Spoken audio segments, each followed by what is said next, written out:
हाय, मी तेजू.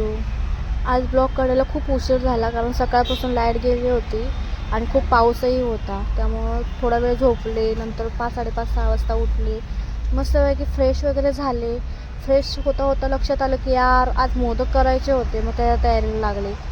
आत्ता तोपर्यंत कामावरून आली होती, मग चहा ठेवला आणि इकडे सगळी मोदकाची तयारी वगैरे झाली होती. आणि आज गणपती बागेला जाणार होते म्हणून शॉर्टकट मेनू होता आज. मेन म्हणजे पावभाजीची तयारी पण सुरू होती.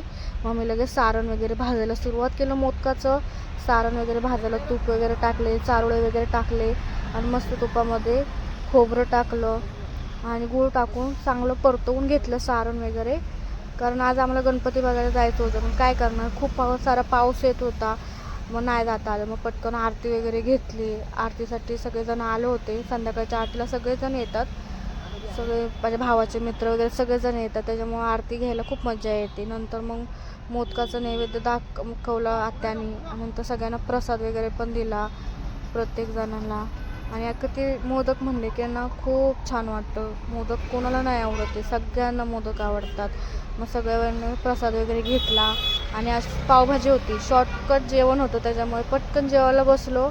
आणि आजचा तर मूड असा खराब झाला होता कारण गणपती बघायला तर जाताच आलं नाही. मस्तपैकी पावभाजी वगैरे खाल्ली आणि मस्त असं बटरमध्ये तळलेले पाव आणि पावभाजी, वाव किती टेस्टी.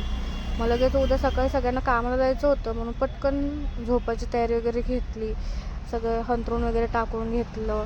आणि हां, कालचा ब्लॉग कसा वाटला आणि आजचा ब्लॉग कसा वाटला प्लीज कमेंट करा आणि शेअर करा. कारण मी फर्स्ट टाईम ब्लॉग करायला सुरुवात केली, त्याच्यामुळे मला एवढा अंदाज नाही. पण जर आवडत असेल तर लाईक करा, कमेंट करा. बाय.